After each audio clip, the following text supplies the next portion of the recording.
אז אני גולש גלים כבר כמעט 30 שנה, ואחד הדברים שאני הכי אוהב בספורט הזה, זה שהוא ספורט מדיטטיבי. מה זאת אומרת? הוא גורם לך להיות בכאן ועכשיו. אז למה אני עושה גם מדיטציה? תשארו עד הסוף.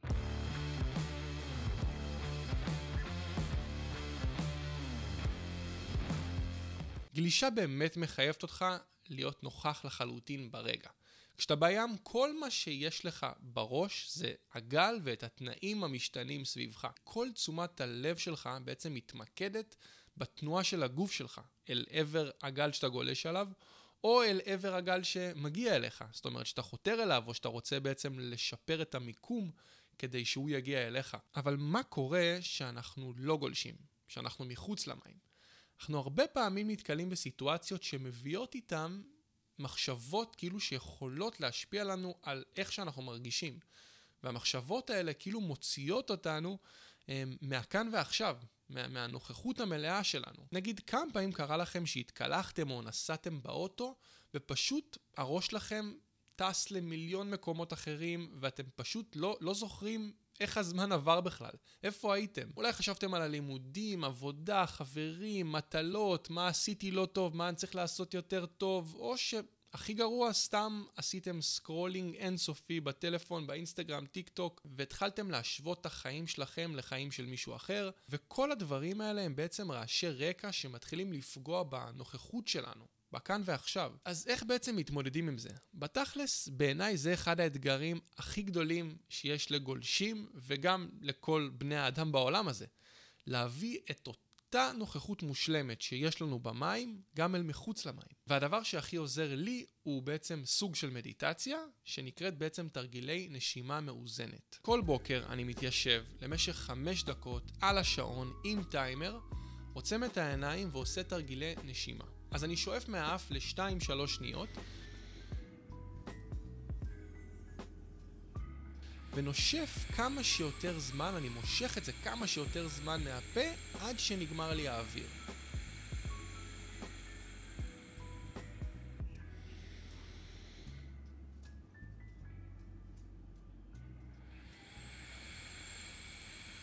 בזמן הזה המחשבות שלי עפות למיליון מקומות. 1,000,001 מקומות. למה עשיתי אתמול, מה אני צריך לעשות מחר, למה לא עשיתי ככה, למה כן עשיתי ככה, ממה אני חושש, ממה אני מפחד, מה יקרה, מה לא יקרה, 1,000,001 דברים, לא ברורים לי לפעמים למה גם, אבל הקטע בתרגיל הזה הוא בעצם לראות את המחשבות, לתת להם שם. הנה חשבתי על זה עכשיו, הנה זה.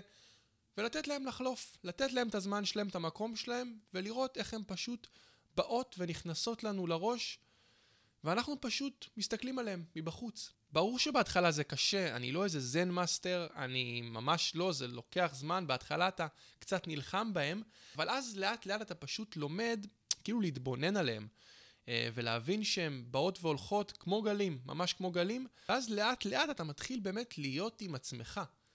ולראות את המחשבות כמשהו חיצוני לך, וכמשהו שהוא עובר דרכך. ואז אתה פותח את העיניים, ואתה פשוט מרגיש הרבה יותר רגוע, הרבה יותר מפוקס, שלב, נינוח, ובנוכחות מלאה. עכשיו, התרגול הזה הוא לא רק עוזר לי להפחית חרדה, או איזשהו פחד, הוא גם מחזק בעצם את היכולת שלי להיות נוכח, בדיוק כמו במים.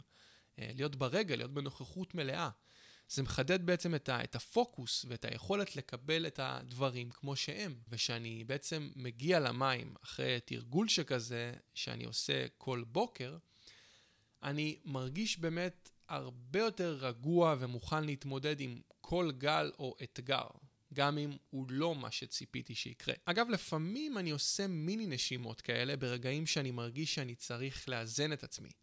לדוגמה, נגיד שאני צריך רגע של ריכוז, אחרי גל נגיד שלא הלך לי, או אפילו נגיד בים גבוה ממש, שאני לא רגיל אליו, אז אני לוקח שנייה 2-3 נשימות, שאני למעלה כמובן אחרי השבירה, ואני ישר מרגיש יותר מפוקס, יותר רגוע, ומוכן באמת להתמודד עם מה שיגיע. אני באמת חושב שגלישה זה באמת כמו חיים עצמם, זה באמת דבר שהוא מלא באתגרים ובחוסר ודאות, ואתה גם לא תמיד שולט במה שיקרה. אם תהיה עכשיו באיזשהו ערבול מתחת למים כמה שניות טובות אחרי איזה גל, או אם תיפול ותפגע בקרקעית. שוב, כאילו הרגעים האלה הם באמת יכולים להיות לא פשוטים מנטלית, ובדיוק כאן נכנס העניין הזה של נשימה מאוזנת, בעצם מדיטציה. עכשיו תשמעו, מעבר להיותי גולש ויוצר תוכן, יש לי באמת מועדון גלישה, יש לי עסק עם המון עובדים, לקוחות, הורים, ילדים, ואני באמת מתמודד עם אותם לחצים כמו כולם, אם זה עבודה, משפחה, מטלות ומה לא. כמו כל אחד, גם אני חווה רגעים של תסכול, של עומס, של בלבול, אבל מה שלמדתי באמת מהים ומהמדיטציה, הוא שאומנם אנחנו באמת לא יכולים לשלוט על מה שקורה לנו. זאת אומרת, אנחנו יכולים לעשות הכי טוב שלנו, אבל לא תמיד יש לנו באמת את הכוח להשפיע על מה שיבוא אלינו, אבל אנחנו כן יכולים לשלוט על הדרך שבה אנחנו הולכים להגיב לזה.